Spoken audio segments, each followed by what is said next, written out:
Intermolecular force of attraction क्या होता है जी हमारे पास? आपके पास स्टार्टिंग चैप्टर से करेंगे स्टेट ऑफ मैटर। इसमें पहला टॉपिक है इंटरमोलिकुलर फोर्स ऑफ अट्रैक्शन। क्या होगा? कहते जी आपके पास सपोज कीजिए नंबर ऑफ एटम, कोई भी कंपाउंड है ऐसे, इस कंपाउंड में जो एटम्स होते हैं उनके बीच में जो आपके एटम के बीच में जो फोर्स ऑफ अट्रैक्शन है वो कम है या ज़्यादा है? किसी भी एटम के बीच में फोर्स ऑफ अट्रैक्शन कम है या ज़्यादा? हम बोलेंगे जी कम है। अगर एक कंपाउंड ऐसा हो जिसमें मॉलिक्यूल ऐसे हो,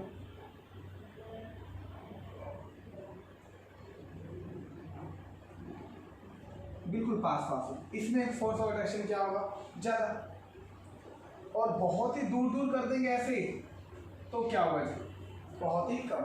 तो हम बचपन से पढ़ते आ रहे हैं कि एटम के फोर्सेस के हिसाब से ही किसी भी मैटर की स्टेट फाइंड आउट होती है। अगर आपके मैटर के अंदर एटम है वो बहुत ही क्लोजली पैक है, फोर्स ऑफ अट्रैक्शन ज़्यादा होगा ना इनके बीच में, तो क्या होगा? वो सॉलिड। अगर एटम के बीच में फोर्स ऑफ अट्रैक्शन बहुत ही कम है, ना के बराबर, नेग्लिजिबल है, देखो बहुत दूर है, तो क्या होगा? गैस। अगर मीडियम होंगे, ज़्यादा दूर नहीं और ज़्यादा पास भी नहीं, तब क्या होगा? वो लिक्विड। ये हम बचपन से पढ़ते आ रहे हैं। तो इंटरमोलिकुलर फोर्स ऑफ अट्रैक्शन का मतलब ये हुआ कि आपके पास कोई दो एटम है, एक ये मान लीजिए, इसको बी मान लीजिए, उसको ए मान लीजिए। आपके ए और बी एटम के बीच में फोर्स ऑफ अट्रैक्शन कितना है? वो आपस में अट्रैक्शन करने की पावर कम है, बहुत कम है या बहुत ज़्यादा है? उस फोर्स ऑफ अट्रैक्शन की वजह से ही आपको क्या पता चलेगा जी कि वो मैटर सॉलिड है, लिक्विड है या गैस? ठीक, आपके मैटर आपको बताया कि आपके मैटर कितने टाइप के होते हैं? 3, लिक्विड, गैस और सॉलिड। ठीक है, हमें +1 में सिर्फ क्या पढ़ना है? गैस के बारे में ही पढ़ना है। तो इसमें देखेंगे जी आगे हम कि आपके पास इंटरमोलिकुलर फोर्सेस कितने टाइप के होते हैं। क्या वर्ड आएगा इस आपके पास कि ऐसे ही मॉलिक्यूल्स में जो फोर्सेस है वो कितने कितने टाइप का होता है, उसको देखिए। जैसे आपके पास पहला है डाइपोल डाइपोल, पहला है डाइपोल डाइपोल इंटरेक्शन। इंटरेक्शन का मतलब क्या होता है? यहाँ वर्ड को समझना है जरूरी।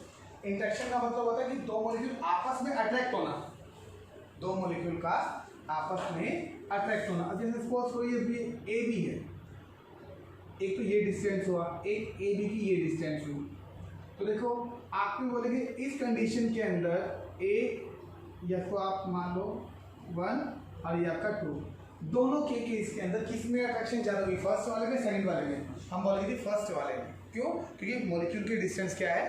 कम, और जितनी डिस्टेंस कम होगी अट्रैक्शन क्या होगा? से ज़्यादा होगा। ठीक है जी।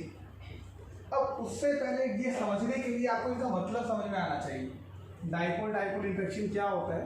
इससे पहले आपको समझना चाहिए कि डाइपोल का मतलब क्या होता है। ये होता है आपके पास, आपने पढ़ा था कोवलेंट बॉन्ड। कोवलेंट बॉन्ड पढ़ा आप लोगों ने? कोवलेंट बॉन्ड आपको बोला था कि 2 टाइप का होता है, याद करो। एक तो होता था पोलर और एक होता था नॉन पोलर। याद है? एक होता था पोलर कोवलेंट बॉन्ड और एक non polar covalent bond. Suppose करो एग्जांपल के लिए मान लीजिए आपके पास HCl है, HCl शेयरिंग करता है, कोवलेंट बॉन्ड बनाता है। ठीक है जी। Cl2 ये भी आपस में शेयरिंग करते हैं, कोवलेंट बॉन्ड बनाते हैं। दोनों ही क्या है? Covalent bond. दोनों ही क्या है? Covalent bond. बट दोनों का नेचर अलग भी हो सकता है, सेम भी हो सकता है। तो आपको बोला था कोवलेंट बॉन्ड 2 टाइप के होंगे, एक होगा पोलर कोवलेंट बॉन्ड और एक होगा नॉन पोलर कोवलेंट बॉन्ड। तो ये HCl जो आपको दिखाई दे रहा है ये कौन से टाइप का होगा? तो आपको हमेशा जब भी कोवलेंट दिखेंगे तो आपको 2 मिलेंगे। एक मॉलिक्यूल ऐसे मिलेंगे जो सेम एटम से बने होते हैं, जैसे fluorine, oxygen oxygen, hydrogen hydrogen, जो सेम एलिमेंट के होते हैं वो होते हैं नॉन पोलर, क्योंकि इनके बीच में कोई चार्ज कैरी नहीं कर सकता। बताया था जी मैंने आपको। अब जैसे ये वाटर मॉलिक्यूल अपोजिट एटम से मिलके बना हुआ है, ये भी 2 अलग अलग एटम। तो इस केस में क्या होगा? जिसकी इलेक्ट्रॉनिसिटी ज़्यादा होती थी वो क्या करता था? इलेक्ट्रॉन लेके चला जाता था। तो एक में पार्शियल क्या आएगा? नेगेटिव, दूसरे पे पार्शियल क्या आएगा? पॉजिटिव। अगर आपके पास कोई भी कोवलेंट बॉन्ड दो अलग अलग एलिमेंट से मिलकर बना है तो उस पर हमेशा एक की इलेक्ट्रोनेगेटिविटी ज़्यादा होगी और एक की कम। जिसकी इलेक्ट्रोनेगेटिविटी ज़्यादा होगी उसके ऊपर कौन सा चार्ज आएगा, नेगेटिव, और जिसकी इलेक्ट्रोनेगेटिविटी कम होगी उसके ऊपर पॉजिटिव। ऐसे यहाँ पर कितना आएगा, पार्शियल 2 नेगेटिव, इधर पार्शियल 1 पॉजिटिव। और ये पार्शियल का मतलब भी बताया था रजी आपको कि पार्शियल का मतलब क्या होता है कि आपके पास ये दो कोवलेंट, दो इलेक्ट्रॉन है, कोवलेंट बॉन्ड बनाते हैं, एक हाइड्रोजन का और एक क्लोरीन का। लेकिन ये क्लोरीन की इलेक्ट्रोनेगेटिविटी ज़्यादा होने की वजह से ये जो क्लोरीन है वो अपना हाइड्रोजन तो अपने पास ले ही आता है, हाइड्रोजन का इलेक्ट्रॉन भी अपनी तरफ थोड़ी ज़्यादा खिसका लेता है। ऐसा कुछ दिखाई देगा आपको, उसकी इलेक्ट्रॉन डेंसिटी अपने पास ज़्यादा कर लेगा, बॉन्ड नहीं टूटेगा बट वो अपनी तरफ थोड़ी खींच लेगा, भाई मेरा इजगार ज़्यादा है। तो ऐसे मान लो भी 80% ये यूज़ करता है, 20% ये यूज़ कर रहा है, और जबकि दोनों के पैसे इकट्ठे हैं इसलिए इसके ऊपर थोड़ा सा चार्ज क्या आएगा, इसको बोलते हैं पार्शियल, इस वर्ड को यूज करते हैं पार्शियल, मतलब थोड़ा सा नेगेटिव, ये ज़्यादा यूज़ कर रहा है, और पार्शियल पॉजिटिव, ये हो जाएगा। ठीक है, तो आपके पास दुनिया में जितने भी कोवलेंट कंपाउंड है अगर वो सारे डिफरेंट एलिमेंट्स के, जैसे मान लो CO2 ये भी कोवलेंट है और ये पोलर है, अलग अलग एलिमेंट का बना, तो ये सब क्या होंगे, पोलर, और जो सेम एलिमेंट बने होंगे F2 Cl2 Br2 I2, ठीक है, O2 N2, सेम एलिमेंट के बने होंगे तो वो क्या होंगे, हमेशा नॉन पोलर। बस सिंपल से याद रखना। तो कहते जी आपके पोलर और नॉन पोलर को ही डाइपोल बोला जाता है। कैसे, जो सिर्फ पोलर उसको ध्यान दो, इसने पोलर क्यों बोला, कहते जी HCl था, ये कहता पोलर है कि नॉन पोलर, डाइपोल है क्या है, कहते देखो एक के ऊपर पॉजिटिव पार्ट आता है और एक के ऊपर क्या आता है, नेगेटिव। यानी कि इस कंपाउंड के अंदर कितने पोल हैं, 2 पोल है, एक पॉजिटिव पोल और एक नेगेटिव पोल बोलते हैं। जिस कंपाउंड में 2 पोल होंगे, एक पॉजिटिव पोल और एक नेगेटिव पोल, को क्या बोलेंगे, डाइपोल। डाइपोल का मतलब कोई ऐसा मॉलिक्यूल जिसके ऊपर 2 पोल है, 2 पोल इन द सेंस 2 चार्ज हैं, और चार्ज 2 कौन से होंगे, पॉजिटिव या नेगेटिव। तो सिंपल ये बोले कि डाइपोल एक टाइप का क्या है, polar covalent compound. Polar compound को भी हम क्या बोल सकते हैं, डाइपोल के नाम से होता है। तो ये डाइपोल का मतलब होता है। सिंपल पोलर कंपाउंड को हम क्या बोलते हैं, डाइपोल कंपाउंड के नाम से जानते हैं। ठीक है जी, अब कहते हैं डाइपोल डाइपोल इंटरेक्शन क्या होती है, क्या देख लेते हैं। तो यहाँ तक समझ आना चाहिए जी आपको कि डाइपोल का मतलब क्या होता है। ये एक टाइप का पोलर कंपाउंड है, पोलर कोवलेंट कंपाउंड की तरह होता है। तो सपोज कीजिए आपके पास मॉलिक्यूल है HCl, हमने एक HCl का मॉलिक्यूल ले लिया। अब उस HCl के मॉलिक्यूल के अंदर बहुत सारे HCl के एटम होंगे, जैसे एक HCl, 2 HCl, 3 HCl भी हो सकते हैं, ऐसे यहाँ पर भी। ठीक है, अब मुझे पता है कि ये HCl तो पोलर है, तो एक पे कौन सा चार्ज, नेगेटिव, दूसरे पे कौन सा चार्ज, पॉजिटिव, पॉजिटिव, नेगेटिव।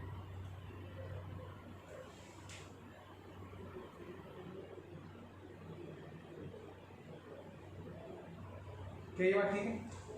अब आप देखो, एक पोलर कंपाउंड को क्या मैं कोवलेंट कंपाउंड बोल सकता हूँ, बोल सकता हूँ। अब ये क्या है, अब ये एक टाइप का क्या है, डाइपोल है, इसको मैं डाइपोल बोलूँ, भाई ये तो एक डाइपोल है। ये भी आपस, ये भी क्या है, एक डाइपोल, ये सारे आपस में क्या है, डाइपोल है। ठीक,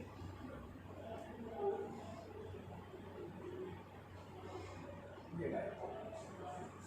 अब देखो ध्यान से, 2 डाइपोल है ना, ऐसे सारे डाइपोल, एक डाइपोल का नेगेटिव और दूसरे डाइपोल का पॉजिटिव, क्या आपस में अट्रैक्शन कर सकते हैं, कहते हैं इसमें एक डाइपोल का नेगेटिव और दूसरे डाइपोल का पॉजिटिव आपस में क्या करेंगे, अट्रैक्शन करेंगे।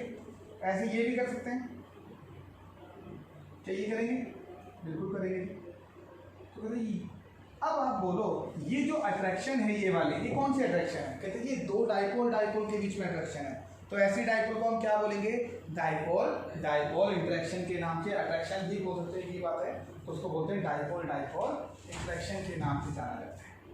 समझ में आया जी आपको, तो ये मतलब होता है। तो आपको पहले मतलब समझना है डाइपोल का। अगर आपको डाइपोल का मतलब समझ में आता है फिर आपको हर चीज़ समझ में आती है। तो डाइपोल क्या होता है, एक टाइप का पोलर कोवलेंट कंपाउंड होता है, उसको पोलर को ही बोलते हैं, पोलर कोवलेंट कंपाउंड। ठीक है, ये होता है आपके पास पोलर कोवलेंट कंपाउंड को हम क्या बोलते हैं, डाइपोल के नाम से जाना जाता है। तो एक जो पोलर मॉलिक्यूल आप कोई भी ले लीजिए, पोलर मॉलिक्यूल के बीच में जो भी अट्रैक्शन होगी उस अट्रैक्शन को आप क्या बोलेंगे, डाइपोल। तो दो डाइपोल के, एक का नेगेटिव पार्ट और दूसरे का पॉजिटिव पार्ट के बीच में जो भी अट्रैक्शन होगी वो क्या कहलाएगी हमारे पास, डाइपोल डाइपोल इंट्रैक्शन कहलाती है। वो क्या कहलाएगी हमारे पास, डाइपोल डाइपोल इंट्रैक्शन कहलाती है। ठीक है जी, तो ये पहला था हमारे पास डाइपोल डाइपोल इंट्रैक्शन।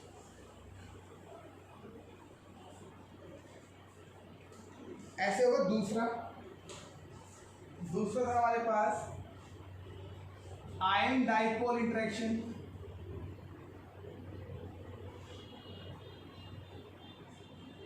अब यहां नाम से पता चलेगा कि एक तो आयन होगा और एक कौन होगा, डाइपोल यानी पोलर कोवलेंट कंपाउंड होगा, उनके बीच में अट्रैक्शन होगा।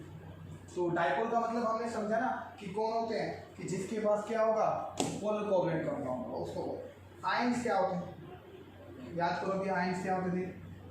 आयन्स कौन होते हैं, जो आयनिक कंपाउंड होते हैं ना हमारे पास, आयनिक कंपाउंड, जैसे NaCl, KCl, MgCl2, KCl, KBr, ठीक है, वो सब CCl। यानी कि आपको सिंपल भाषा में सिखाया था कि जो ग्रुप 1 और ग्रुप 2 के एलिमेंट होते हैं वो जो कंपाउंड बनाते हैं वो क्या होते हैं, आयनिक कंपाउंड होते हैं। ठीक है, वो क्या होते हैं, आयनिक कंपाउंड होते हैं। और जो आयनिक कंपाउंड, जैसे ये NaCl मान लीजिए, क्या है आपका आयनिक कंपाउंड। ये आयनिक कंपाउंड जब टूटेगा किस फॉर्म में टूटेगा जी, एक Na पॉजिटिव और एक Cl नेगेटिव, एक Na पॉजिटिव और एक Cl नेगेटिव। अब यहाँ फर्क आएगा देखो डाइपोल और आयंस में। मैंने कहा आपके पास एक HCl होता है। अब यहाँ बच्चे कुछ थोड़ा दिमाग लगाएगा कि ये आपने कहा था कि देखो यहाँ पर पार्शियल पॉजिटिव, यहाँ पर पार्शियल नेगेटिव, ठीक है, तो इसको बोलेंगे डाइपोल। यहाँ पर Cl पे नेगेटिव होता है, सोडियम पे पॉजिटिव, तो इस पे भी पॉजिटिव नेगेटिव है, पर आपने इसको बोला आयनिक। ऐसा क्यों, देखो यहाँ फर्क क्या था, ये आपके पास एक आयनिक कंपाउंड है, कोवलेंट कंपाउंड, लेकिन इसके पॉजिटिव नेगेटिव को डाइपोल बोला, इसके वाले को आपने क्या बोल दिया, आयंस बोल दिया।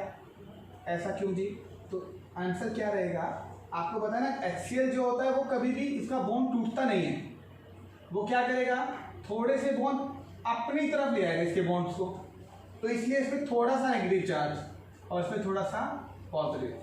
लेकिन जो आयनिक कंपाउंड होते हैं वो क्या करता है, कहते हैं जो आपका आयनिक कंपाउंड है ना वो पूरे के पूरे बॉन्ड को ब्रेक डाउन कर देता है, पूरा का पूरा इलेक्ट्रॉन ट्रांसफर होता है, इनके बीच में कोई बॉन्ड नहीं है। अब जब बॉन्ड ही नहीं रहेगा तो उनको अलग अलग लिखेंगे, तब पूरा कंप्लीट पॉजिटिव और पूरा कंप्लीट नेगेटिव आता है। अगर ये भी ऐसे पूरे टूट जाते, मान लो H पॉजिटिव अलग हो जाता, Cl नेगेटिव अलग, तब ये भी आयंस बन जाते, एक पॉजिटिव आयन और एक नेगेटिव आयन। लेकिन बॉन्ड टूटे नहीं है, पार्शियली जुड़े हुए हैं, इसलिए जो आपके पास कोवलेंट बॉन्ड वाले होंगे उनको तो बोलेंगे डाइपोल, और जो आयनिक बॉन्ड वाले थे वो पूरी तरह से टूट जाते हैं, तब क्या बोलेंगे उसको, आयंस के नाम से जानते हैं। तब क्या बोलेंगे इसको, आयंस के नाम से जानते हैं। और आयंस कौन बनाएगा, जो ग्रुप 1 और ग्रुप 2 होते हैं उनको जनरली आयनिक कंपाउंड बनाते हैं। ठीक, तो कहते जी चलो करके देखते हैं, एक एग्जाम्पल करके देखते हैं इसका।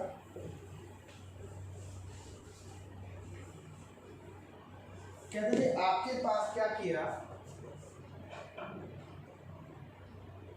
हमने इसमें एक मिक्सचर डाला, एक वाटर डाल दिया जी थोड़ा सा, और थोड़ा सा क्या डाल दिया, नमक डाल, ठीक है, स्टोव डाल दिया और एक NaCl डाल दिया। अब कहते इसमें मिक्सचर क्या होगा, कहते देखो वाटर मॉलिक्यूल आपके पास ये स्ट्रक्चर होके, इस पे कौन सा चार्ज होता है, 2 नेगेटिव, पार्शियल पॉजिटिव और पार्शियल पॉजिटिव। ये क्या है, डाइपोल है, आयन है, क्या है, ये डाइपोल कहलाएगा कि आयन कहलाएगा, डाइपोल कहलाएगा जी, क्योंकि ये पार्शियल पॉजिटिव चार्ज और कोवलेंट कंपाउंड होता है। तो ये क्या है, एक टाइप का डाइपोल, आपको देखते पता चलना चाहिए। ठीक, और ये Cl2 क्या होता है, हम बोलेंगे ये नॉन पोलर होता है, ये कोई डाइपोल नहीं, ये डाइपोल हो गया आपके पास। मैं कहता हूँ जी आपके पास ऐसे बहुत सारे वाटर मॉलिक्यूल होंगे, अब वाटर मॉलिक्यूल पर चार्ज तो सेम ही रहेगा। ये 2 डाइपोल है जी हमारे पास, ठीक है, हमने पानी में नमक डाल दिया, और आप कोई भी दिमाग हमेशा याद रखना, जब आप आयनिक कंपाउंड पानी में डालते हो, आयनिक कंपाउंड जैसे NaCl, KCl, HBl जो भी, वो आपके पास जैसे ही पानी में जाएगा ना, ये आयनिक कंपाउंड Na पॉजिटिव में अलग और Cl नेगेटिव में अलग हो जाएगा, यानी दो आयन बन जाएंगे अलग अलग। तो ये पानी में घुलने के बाद फटाफट एक तो Na पॉजिटिव बनता है और एक क्या बनेगा, Cl नेगेटिव बन जाएगा। एक क्या बन जाएगा, Na पॉजिटिव, और एक क्या बन जाएगा, Cl नेगेटिव। ठीक है, ये बात यहाँ तक समझ आई। अब देखो जी अट्रैक्शन देखो कहाँ कहाँ हो रही है। ये क्या है, दोनों आयंस, और ये क्या है, डाइपोल। क्या ये बात बोल सकते हैं, ये तो है आपका डाइपोल और ये क्या है आपका आयन। अब देखो क्या ये Na पॉजिटिव इस ऑक्सीजन नेगेटिव के साथ अटैक कर सकता है, बोलो जी। क्या Na पॉजिटिव ऑक्सीजन के साथ नेगेटिव के साथ अटैक करेगा, बिल्कुल करेगा। ये लो जी अट्रैक्शन हो गई।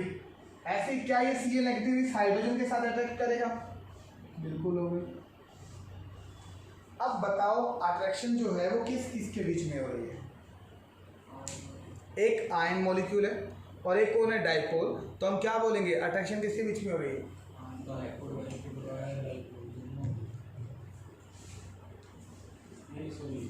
इसमें अट्रैक्शन किसमें हो रही है जी, आपके आयंस के बीच में और डाइपोल के बीच। इसको क्या बोलते हैं हम, आयन डाइपोल इंटरेक्शन के नाम से। सर वो डाइपोल आपस में नहीं करेंगे, पर इसमें मेजॉरिटी किसकी रहेगी, आयन डाइपोल की। क्लियर। इसमें होगा कैसे, देखो इसमें जो और स्ट्रक्चर है वो ऐसे दिखाई दी, तो समझाने के लिए था। आपके पास एक स्ट्रक्चर ऐसे दिखाएगी कि आपके पास जैसे ही एक आयन आता है ना, सोडियम, पानी तो बहुत सारा होता है, तो इसके चारों तरफ क्या होंगे, वाटर मॉलिक्यूल आ जाएंगे। इसके चारों तरफ कौन आ जाएंगे, वाटर मॉलिक्यूल। ऐसे तो चारों तरफ से वाटर मॉलिक्यूल घेर लेता है।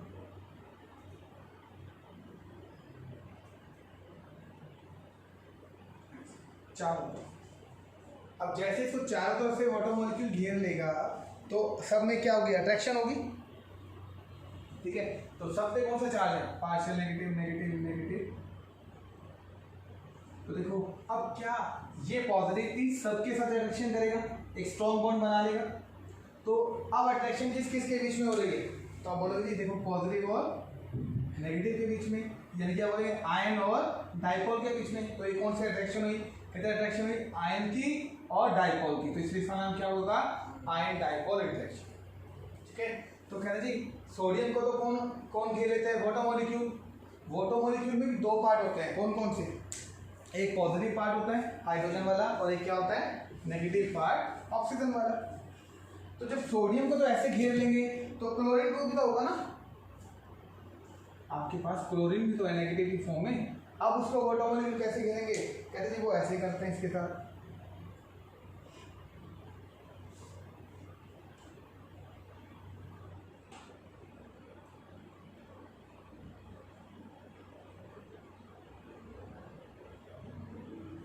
पॉजिटिव पॉजिटिव,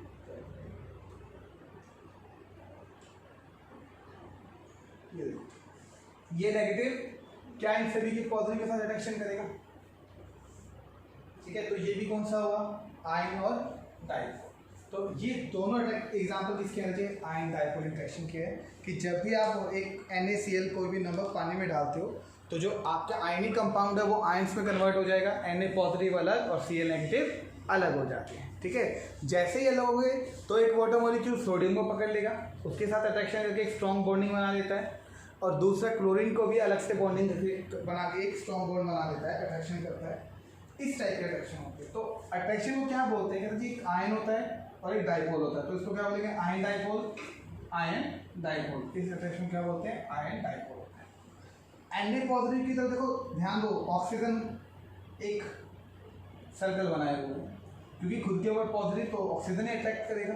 पर यहाँ देखो ऑक्सीजन दूर हो गई, कौन आ गए पास, हाइड्रोजन, क्योंकि इनके पास खुद के पास नेगेटिव, तो अट्रैक्शन करने के लिए ये। ठीक है, तो इसको बोलते हैं हम आयन डाइपोल इंटरेक्शन के नाम से जाना जाता है। ठीक है जी, यहाँ तक समझ में आया। नेक्स्ट है जी आपके पास थर्ड एक वर्ड बोलेगा ion induce dipole. Ion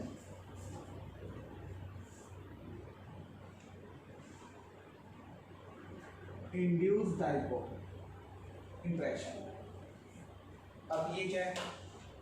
induce का मतलब क्या होता है? आयन इंड्यूस डाइपोल का मतलब क्या होता है?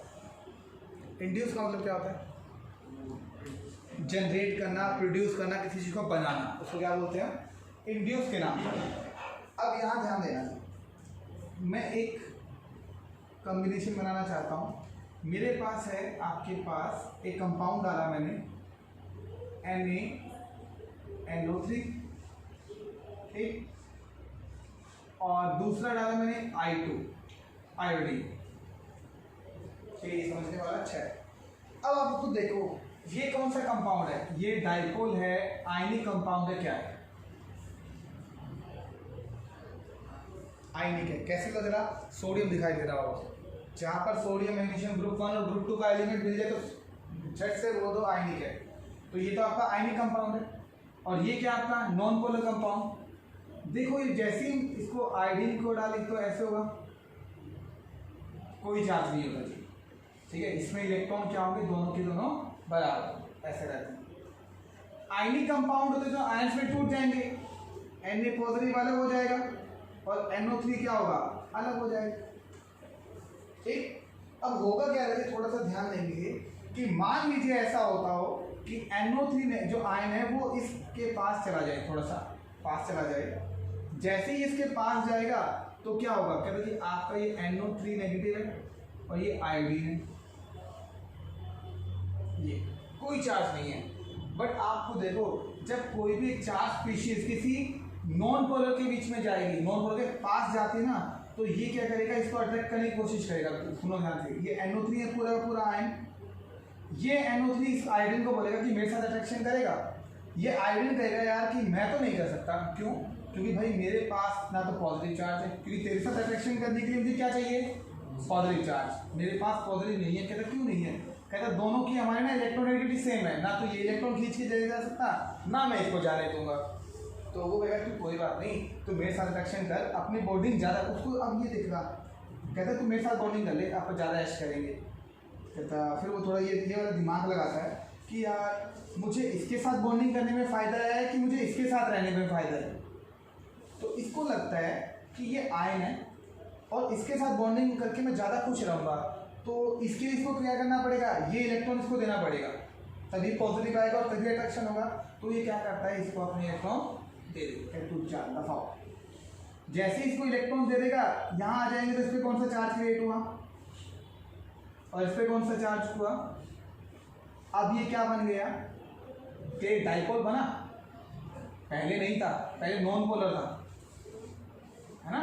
अब क्या बना? डाइपोल। तो क्या इसे मैं इंड्यूस डाइपोल बोलूं? क्योंकि ये डाइपोल हमने बनवाया है। और ये डाइपोल किसने बनाया है? इस आयन ने बनाया। इसने क्या बनाया? आयन ने बनाया। ये बात क्लियर हुई? ऐसे ही आप ये भी ले सकते हो। कुछ बच्चे सोचते हैं कि ये क्यों नहीं, ये भी ले सकते थे। मान लीजिए Na पॉजिटिव है और आयोडीन है, ये कहेगा मेरे साथ अट्रैक्शन करेगा, क्या बनाएगा ये? इसमें कौन सा चार्ज करता है? ये उससे ना इलेक्ट्रॉन खींच ले, कहता मैं नेगेटिव बन जाऊंगा, तभी अट्रैक्शन हो जाएगी। तो देखो, पहले आयन था, ये नॉन पोलर था, लेकिन इस आयन ने इसको नॉन पोलर से क्या बना दिया? डाइपोल बना दिया। ऐसे कंपाउंड जो नॉन पोलर से डाइपोल बनते हैं उसको आप बोलेंगे इंड्यूस डाइपोल, क्योंकि वो डाइपोल बने हैं, थे नहीं, वो बनाए गए हैं। किसने बनाए? आयन ने। अब कहता है कि ये नेगेटिव और पॉजिटिव, नेगेटिव पॉजिटिव आ गए, तो क्या ये आपस में अट्रैक्ट कर सकते हैं? ये बिल्कुल करेंगे जी अट्रैक्ट। अब जो ये अट्रैक्शन होगी वो किस किस के बीच में हो रही है? बोलो। ये तो है आयन, और ये पूरा क्या बनाएगा? अब कहते हैं ये इंड्यूस्ड आयन है, क्योंकि ये डाइपोल, ये इंड्यूस्ड डाइपोल है, क्योंकि हमने डाइपोल बनाया है। हाँ नहीं, हमने बनाया है, तो इसलिए ये इंड्यूस्ड डाइपोल है जी। और ये क्या आपका आयन। तो अब अट्रैक्शन किसके बीच में हो रही है? आयन और इंड्यूस्ड डाइपोल के बीच में अट्रैक्शन हो रही है। ऐसे अट्रैक्शन को क्या बोलेंगे हम? आयन इंड्यूस्ड डाइपोल इंटरेक्शन के नाम से जाना जाता है। क्लियर हुआ जी? तो ये बहुत इंपॉर्टेंट है, ऐसे छोटे छोटे टॉपिक हैं ये। बोलते हैं आयन इंड्यूस्ड डाइपोल। ऐसे ही आपके पास एक और है डाइपोल इंड्यूस्ड डाइपोल भी होगा, जैसे अब समझ में आने लग जाएगा आपको। फोर्थ है डाइपोल इंड्यूस्ड डाइपोल। ये भी बिल्कुल पिछले वाले की तरह सेम ही है, बस हम मॉलिक्यूल अलग लेंगे। वहाँ हमने आयनिक बॉन्ड लिया था, आयनिक कंपाउंड लिया था, यहाँ क्या लेंगे सिर्फ वो कोई डाइपोल ले लेंगे, तो उसको क्या बोलेंगे हम, डाइपोल इंड्यूस्ड डाइपोल के नाम से जाना जाता है।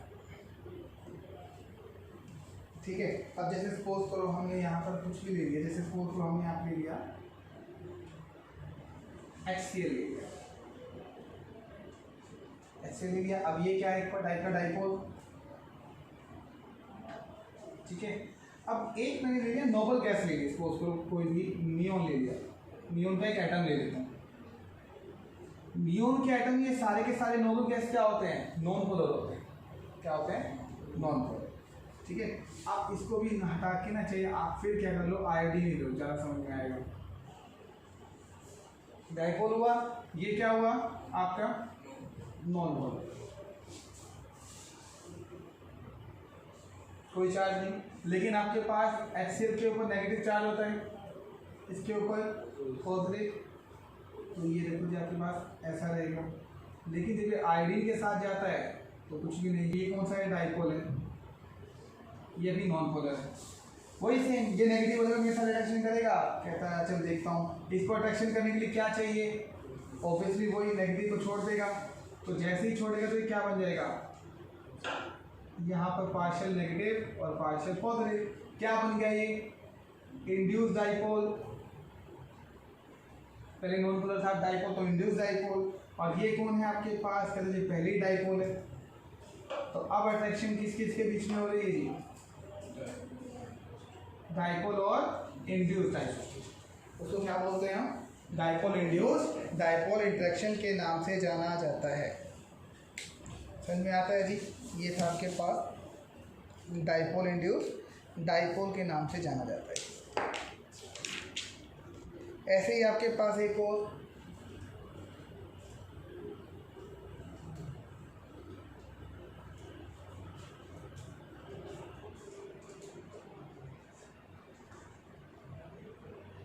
डिस्पर्सन फोर्स, या इसमें जो फेमस नाम है लंदन फोर्सेस के नाम से जानते हैं। लंदन फोर्सेस, इसका नाम लंदन फोर्सेस क्यों है, आधे से ज़्यादा जनता का जवाब यही होता है कि ये लंदन में इन्वेंट हुआ है ना, पर ये ऐसा कुछ नहीं है जी। ये जो आपका लंदन फोर्सेस है, ये एक साइंटिस्ट का नाम है जी, जिन्होंने ये क्या किया था, इन्वेंट किया था। उनका नाम था फ्रिट्ज लंडन, उसका नाम था फ्रिट्ज लंडन। ये साइंटिस्ट का नाम था, ये वहाँ पर किसी पर्सन का नाम था जिसके नाम के ऊपर क्या था, वो शहर का नाम रखा हुआ, लंदन। ठीक है। तो ये साइंटिस्ट थे फ्रिट्ज लंडन, उन्होंने ये बताया था कि आपके पास ये डिस्पर्सन फोर्स एक्चुअली होता क्या है, वो सुनिए। ये 1930 में डिस्कवर किया। ये कहते हैं कि आपके पास कोई भी दो नॉन पोलर है, कोई भी दो नॉन पोलर है, नॉन पोलर और नॉन पोलर, जैसे आयोडीन, ये भी आयोडीन, ये आयोडीन और ये भी आयोडीन, दोनों नॉन पोलर है। कहते हैं क्या इन दो नॉन पोलर के बीच में फोर्स ऑफ अट्रैक्शन पॉसिबल है। हम कहेंगे दोनों आयोडीन है, उनके इलेक्ट्रॉन भी बराबर बराबर है, कोई भी नेगेटिव पॉजिटिव नहीं है, उसके आसपास है वो भी कोई है पॉजिटिव नेगेटिव नहीं है, तो कहते हैं पॉसिबल ही नहीं है। ये क्या होता है, पॉसिबल ही नहीं होता। लेकिन फिर भी कहते हैं जी आपके पास जो इलेक्ट्रॉन की मूवमेंट होती है, ये जो दो नॉन पोलर कंपाउंड है उनकी वजह से हमारे एक इलेक्ट्रॉन मूव कर रहा है इधर उधर, तो इलेक्ट्रॉन जब मूव करेगा तो एक तरफ इलेक्ट्रॉन डेंसिटी ज़्यादा हो जाएगी, एक की तरफ और दूसरी तरफ कम। तो कहते हैं ये बहुत ही फ्रैक्शनली होता है। फ्रैक्शन आप समझते हो, सेकंड से भी बहुत कम टाइम के लिए होता है, फ्रैक्शनली ऐसा होगा कि आपके पास इसके ऊपर पॉजिटिव और इसके ऊपर नेगेटिव आ जाएगा ऐसे, और दूसरे के ऊपर अपोजिटली वो चार्ज जब इसके ऊपर पॉजिटिव आए तो इसके ऊपर अट्रैक्शन करने के लिए क्या आएगा, पार्शियली नेगेटिव पार्शियली पॉजिटिव। तो ये क्या करेंगे, अट्रैक्ट करेंगे, और इसी अट्रैक्शन को क्या बोलते हैं, डिस्पर्जन फोर्स बोलते हैं, या क्या बोलते हैं, लंदन फोर्सेस के नाम से जाना जाता है। इसको मोमेंट्री फोर्स के नाम से भी जाना जाता है। मोमेंट्री, मोमेंट्री का मतलब क्यों हुआ, क्योंकि इसमें कुछ मोमेंट के लिए होता है, बहुत ही कुछ मोमेंट के लिए, इसलिए इसको क्या बोलेंगे, मोमेंट्री फोर्स के नाम से भी जाना जाता है। ठीक है, एक तो ये तरीका है। आपकी बुक में जो तरीका वो भी देख लीजिए, जो आपने लिखी वो क्या कहते हैं, आपके पास कोई नोबल गैस है, सपोज करो ये नियोन है, ये पॉजिटिव चार्ज और ये आपका नियोन, ऐसी दूसरा एक और एटम होगा नियोन, कहते हैं नियोन और नियोन दोनों क्या है, नोबल गैस है। ठीक है, लेकिन कुछ मोमेंट के लिए क्या होता है कि यहाँ पर जैसे मान लीजिए एक इलेक्ट्रॉन इधर घूम रहा है कि यहाँ पर इलेक्ट्रॉन डेंसिटी ज़्यादा होगी, जहाँ पर इलेक्ट्रॉन डेंसिटी ज़्यादा होगी तो क्या होगा, ये जो बिल्कुल स्फेरिकल शेप है वो क्या हो जाएगी, कम हो जाएगी। तो ऐसा कुछ हो जाएगा कुछ मोमेंट के लिए, कहते जी शेप थोड़ी सी ऐसी हो जाएगी, एक की तरफ पॉजिटिव पार्ट हो जाएगा तो दूसरे पे क्या आएगा, नेगेटिव। जब एक ही शेप ऐसे तो दूसरी के भी क्या होगी, ऐसी हो जाएगी। ठीक है, इस पे पॉजिटिव, इस पे क्या आएगा, नेगेटिव, तो आपस में क्या हो सकता है, अट्रैक्शन हो जाएगा। तो इसी अट्रैक्शन को ही क्या बोलते हैं बच्चे, डिस्पर्सन फोर्स के नाम से जानते हैं, कि जो दो नॉन पोलर के बीच में होती है, आपने ये बोला है, जो अट्रैक्शन दो नॉन पोलर के बीच में होगी उस अट्रैक्शन को हम क्या बोलेंगे, डिस्पर्सन फोर्स, लंदन फोर्स या मोमेंट्री फोर्स के नाम से जाना जाता है। ठीक है, तो ये है आपके पास 5 टाइप के इंटरमोलिकुलर फोर्स ऑफ अट्रैक्शन। आपको याद रखना है, इसमें से एक पक्का पेपर में आता है 2 मार्क्स का, ये आपको आएगा ही आएगा आपके पेपर में। ठीक है, तो ये था आपके पास डिस्पर्जन फोर्स के जितने भी टाइप्स थे वो सब। फिर एक वर्ड आएगा, एक नेक्स्ट टॉपिक है intermolecular force of attraction versus thermal energy.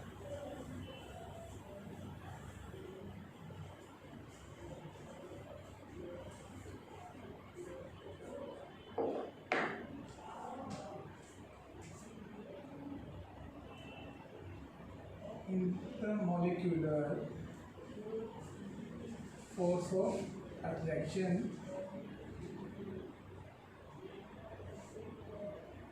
versus thermal energy। ये क्या है, कहता आपके पास इंटरमोलिकुलर फोर्स ऑफ अट्रैक्शन और थर्मल एनर्जी के बीच में डिफरेंस क्या है, या वो कैसे एक दूसरे के अलग अलग है वो बताना है। क्या आपको लगता है जी अलग अलग होंगे?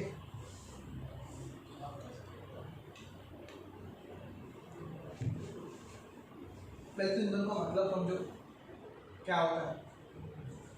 इंटरमोलिकुलर फोर्स ऑफ अट्रैक्शन क्या होता है कि ए और बी आपस में पास पास आ जाए तो उनके बीच में क्या अट्रैक्शन होगी, यानी ऐसा फोर्स जो दो एटम को पास पास लेके आते हैं उसको बोलेंगे इंटरमोलिकुलर फोर्स ऑफ अट्रैक्शन।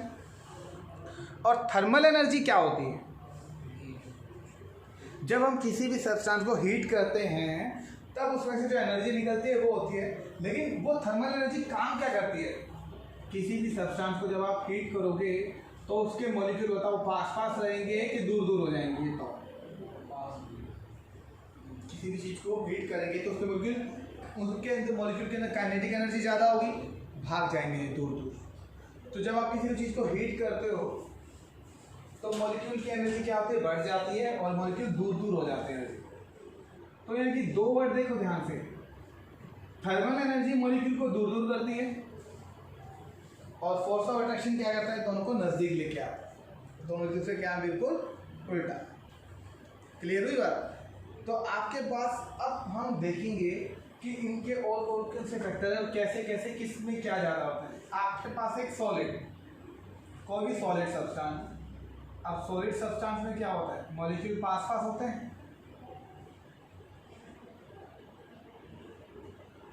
ठीक। ऐसे ही आपके पास क्या होगा, लिक्विड,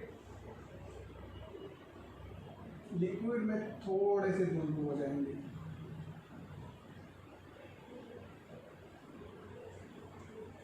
और फिर कौन होगा गैस।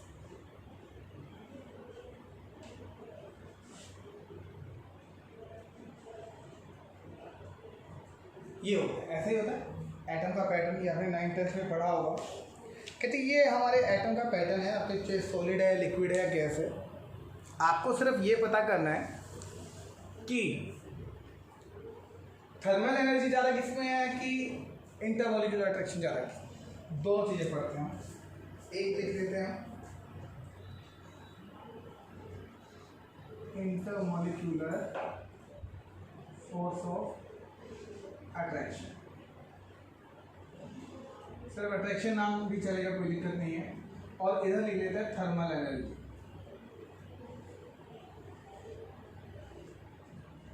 सॉलिड स्टेट के अंदर बताइए थर्मल एनर्जी कम होती है या सॉरी फोर्स ऑफ अट्रैक्शन जो है इंटरमॉलिक्यूलर फोर्स ऑफ अट्रैक्शन वो कम होता है कि ज़्यादा होता है? ज़्यादा होता है, क्योंकि मॉलिक्यूल पास पास हैं तो फोर्स ऑफ अट्रैक्शन ऑब्वियसली क्या होगा रजे, ज़्यादा होगा। ठीक, तो सॉलिड के अंदर थर्मल स्टेबिलिटी क्या है, थर्मल एनर्जी क्या है, कम है, क्योंकि इसके अंदर बहुत ही मॉलिक्यूल पास पास है। तो इसका मतलब क्या हुआ, थर्मल एनर्जी इसमें ना के बराबर है।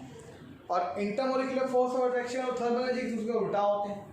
अगर अट्रैक्शन ज़्यादा है तो थर्मल एनर्जी क्या होगी, कम होगी। तो यानी कि इस यहाँ पर ज़्यादा, यहाँ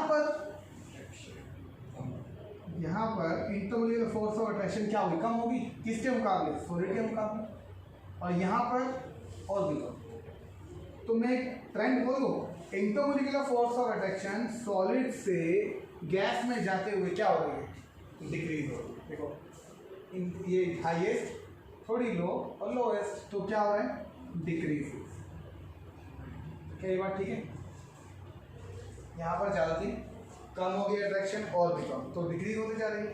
इधर आ जाओ, यहाँ पर थर्मल एनर्जी कम थी, यहाँ थोड़ी सी ज़्यादा, और इधर तो ज़्यादा। जितने ज़्यादा दूर दूर एटम होंगे उसका मतलब क्या होता है कि वहाँ पर थर्मल स्टेट जो एनर्जी है वो ज़्यादा है और आपकी फोर्स ऑफ अट्रैक्शन क्या है, बहुत ही कम है। इसलिए आपको बोलेगा ये वाला जो ट्रेंड है वो क्या रहेगा, आप इधर जाओगे तो क्या रहेगा, इंक्रीज करेगा। कौन, थर्मल एनर्जी। तो थर्मल एनर्जी है वो सॉलिड से लिक्विड गैस होते हुए इंक्रीज होती है। और इंटरमॉलिक्यूलर फोर्स ऑफ अट्रैक्शन जो होता है जब वो क्या होता है आपके पास, डिक्रीज होता चला जाएगा। ठीक है जी, ये बात समझ में आती है सभी को?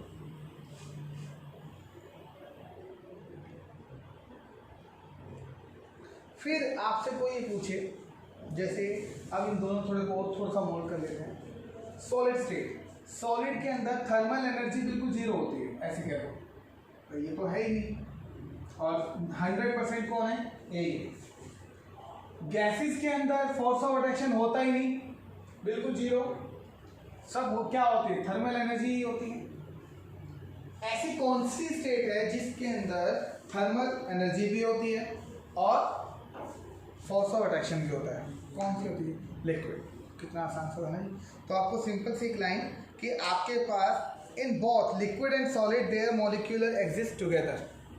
आपके intermolecular force of attraction and thermal energy both together present in the liquid state. क्या ये बात ठीक है?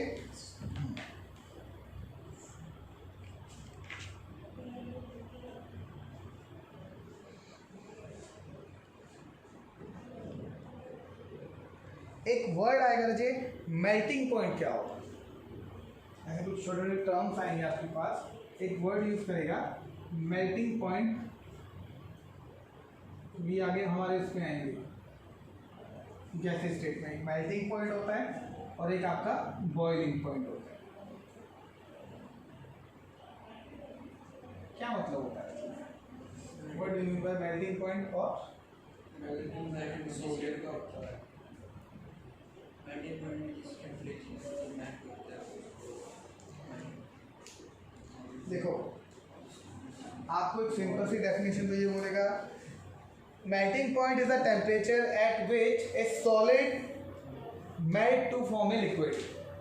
ए solid melt to a liquid.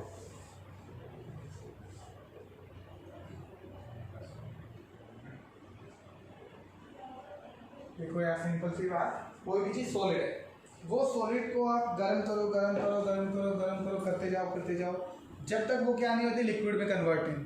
जैसे ही वो सारा सॉलिड लिक्विड में कन्वर्ट हो जाएगा, उस टेम्परेचर को नोट कर लो। वो टेम्परेचर क्या कहलाएगा आपके पास, उसका मेल्टिंग पॉइंट।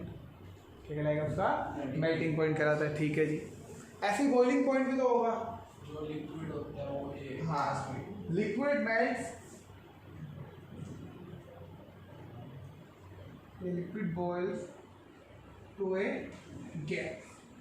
मेल्ट नहीं होता, बॉयल होता है। जब आपका लिक्विड किस में कन्वर्ट हो जाए, गैस में कन्वर्ट हो जाता है, तब क्या होगा आपके पास, उसको क्या बोलेंगे, बॉइलिंग। लिक्विड चेंज लिखो, बॉइलिंग मत लिखो चाहे, liquid change to a gas. जिस पॉइंट पर आप लिक्विड को गर्म कर रहे हो, करते जाओ, जिस वहाँ गैस बनना स्टार्ट हो जाएगा उसको बंद कर दो।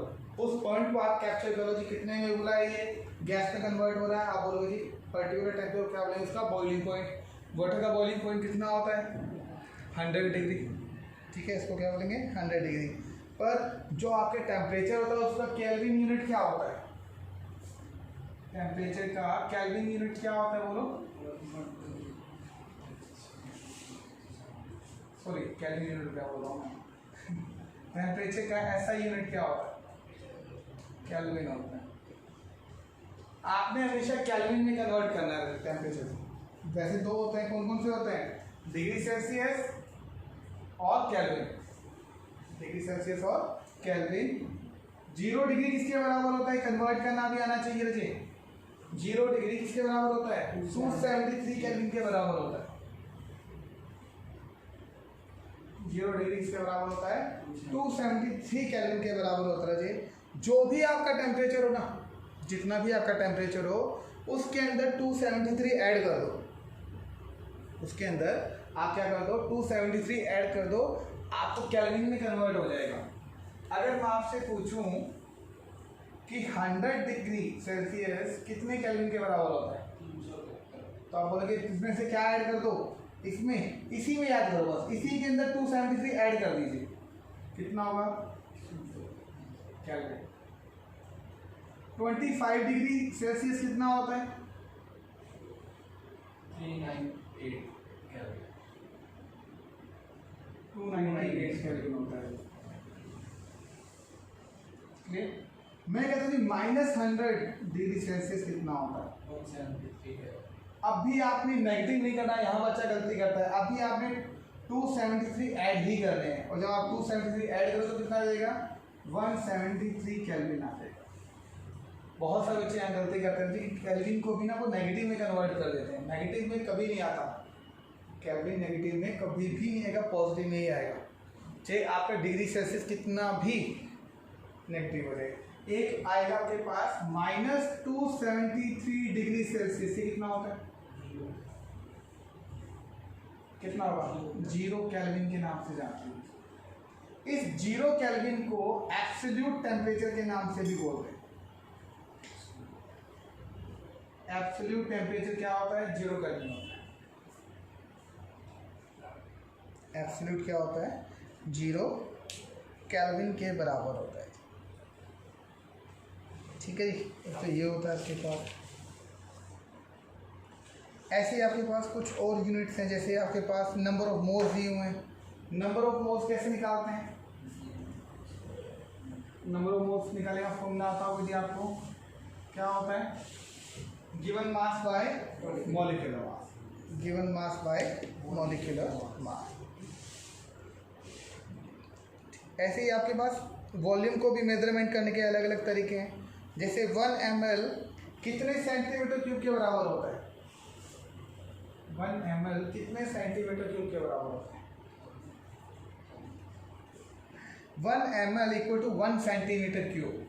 ये ध्यान रखिएगा, ये आपको वहाँ एग्जाम्पल में ना न्यूमेरिकल में सोल्व करने को मिलेगा। 1 ml equal to 1 centimetre cube. और 1 मीटर क्यूब किसके बराबर होता है, 1 मीटर क्यूब किसके बराबर होता है, सेंटीमीटर क्यूब कितने के बराबर, 1 मीटर क्यूब कितने सेंटीमीटर क्यूब के बराबर होते हैं, 10 की पावर 6 सेंटीमीटर क्यूब के बराबर होते हैं। 10 की पावर 6 सेंटीमीटर क्यूब के बराबर होते हैं। ये नोट करना जी, याद रखना अपनी सारा। और डेसीमीटर कितने के बराबर होते हैं? 10 की पावर 3 डेसीमीटर क्यूब के बराबर होते हैं। डेसीमीटर क्यूब के बराबर। फिर अब लीटर में भी कन्वर्ट कर सकते हो। 1 लीटर जो है वो आपके कितने सेंटीमीटर क्यूब के बराबर होता है? थोड़ा ध्यान दो जी।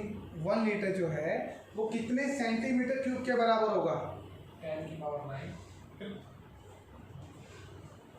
1 मिलीलीटर में कितने लीटर होते हैं?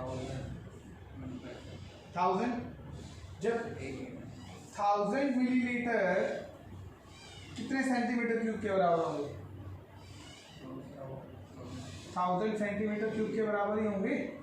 तो 1000 सेंटीमीटर क्यूब को मैं 10 की पावर 3 नहीं लिख सकता, एक ही बात है। ठीक है, तो कितना होगा? 10 की पावर 3 सेंटीमीटर क्यूब। 10 की पावर 3 सेंटीमीटर क्यूब के बराबर होता है। और 10 की पावर 3 सेंटीमीटर क्यूब कितने डेसीमीटर क्यूब के बराबर होता है? 10 की पावर 3 कितने डेसीमीटर क्यूब के बराबर होता है? 1 डेसीमीटर क्यूब के बराबर होता है। 1 डेसीमीटर क्यूब के बराबर होता है। और आपके पास 1 डेसीमीटर क्यूब या 100 सेंटीमीटर क्यूब किसके बराबर होता है? 10 की पावर -3 मीटर क्यूब के। ये ऐसे कन्वर्ट करना आपको आना चाहिए। पेपर में कई बार चेंज करके मीटर क्यूब दे सकता है, मिलीमीटर में भी दे सकता है, लीटर में भी दे सकता है। तो आपको याद होना चाहिए वो किसके क्या बराबर होते हैं।